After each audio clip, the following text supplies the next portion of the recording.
वसल्लम। तो इसमें हमारी जो एग्जांपल है ना 5.1 है, इसको उसने इतना अच्छा एक्सप्लेन नहीं किया, हल कर दिया। ना तो पता लग रहा है गिवन डाटा क्या है, ना पता लग रहा है निकालना क्या है, क्या फाइंड आउट करना है, उसके लिए कौन सा फार्मूला लगाएं। तो ऐसे तो बड़ा मुश्किल हो जाएगा, खिचड़ी सी पकाई हुई है। तो it should be very clear, इसको बहुत क्लियर होना चाहिए। इसके लिए हम ये करते हैं कि इसको जिस तरह बाकी न्यूमेरिकल करते हैं उस तरीके से पहले समझते हैं कि इसके अंदर जो फोर्स है हमारे पास ना, वो है 10,000 न्यूटन। एल नॉट जो उसकी पहली लेंथ है वो 11 मीटर है, बाद में ज़ाहिर एक्सटेंशन हुई है, लंबाई में तब्दीली हुई है। इलास्टिसिटी फैक्टर ई जो है वो गिवन है हमें क्वेश्चन के अंदर 200 × 10⁹ न्यूटन पर मीटर स्क्वायर।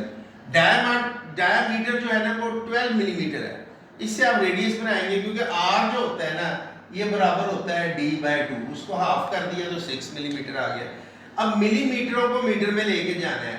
जो एक जो मीटर होता है ना उसके अंदर मिलीमीटर होते हैं 1000 mm।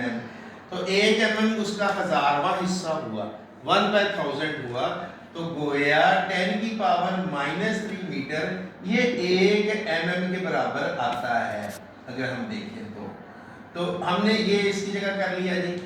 उसके बाद हमने जो चीज़ें फाइंड आउट करनी है वो हमारे पास 4 चीज़ें हैं।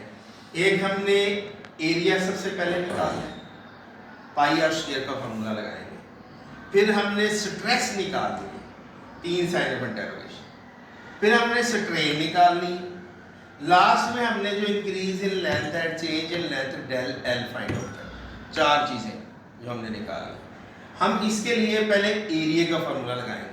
जब तार का एरिया जिसका डायमीटर दिया हो, आपने स्क्रू गेज से प्रैक्टिकल किया हुआ है, तो वो प्रैक्टिकल में तार का जो एरिया वो πr² होता है।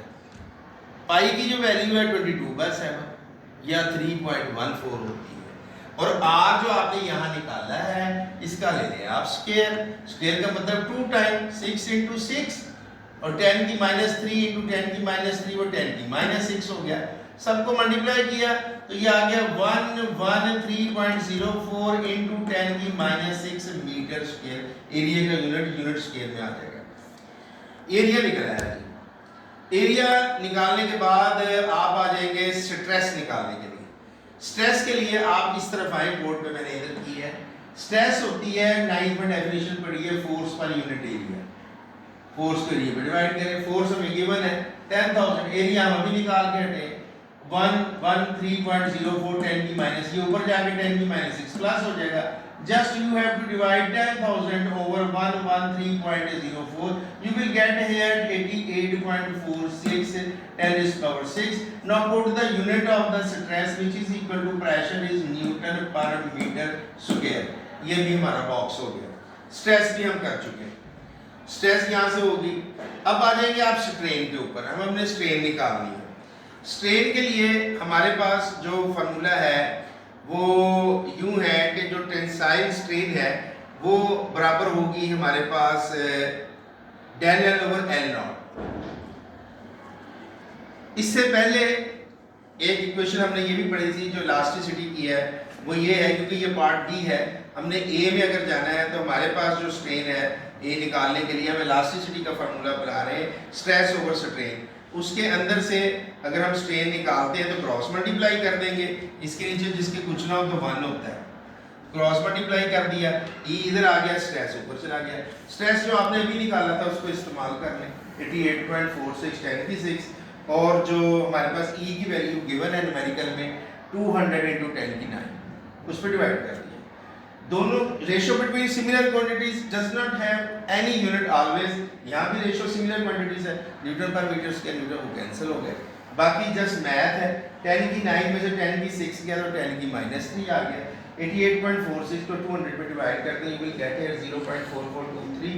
और now use the scientific notation, the answer will be 4.423। उसके मुताबिक यहाँ 10⁻⁴ हो गया। इस कीमत को याद रखना है आपने और इस वैल्यू को आपने इस्तेमाल करना है। अब टेंसाइल स्ट्रेन के अंदर जो आपने चेंज इन लेंथ निकालनी है del L। del L हमारा टारगेट है लास्ट चेंज इन लेंथ, वो निकालना है। उसके लिए फार्मूला क्या है, टेंसाइल स्ट्रेन, इसको याद रखना है कि यहाँ पे del L/L0, ये भी हमने पढ़ा था। इसके अंदर से क्रॉस मल्टीप्लाई कर दें तो डेल एल बराबर आ गया एल नॉट इंटू स्ट्रेन। ये फैक्टर फिर हमने यहाँ पे किया है, ये इसका पार्ट बी है, ये पार्ट बी है। डेल एल बराबर आ गया एल नॉट इंटू स्ट्रेन, इसके अंदर एल नॉट की कीमत 11 गिवन है, डेटा में यहाँ लिखी होगी, ये 11 है, और उसको मल्टीप्लाई स्ट्रेन की जो भी वैल्यू आई उसके साथ लगाएं, और एंड पे सॉल्व करने के बाद इसका यूनिट लगाएं और उसको साइंटिफिक नोटेशन में दें आंसर को 4.86 10 की माइनस। ये है जी, ये जो एग्जांपल है 5.1, ये थोड़ी सी ट्रिकी है और लेंथी भी है, इसको ज़रा समझना पड़ता है। अच्छी एग्जांपल है एग्जामिनेशन पॉइंट ऑफ व्यू से, you should keep it in mind. Okay, अल्लाह हाफ़िज़।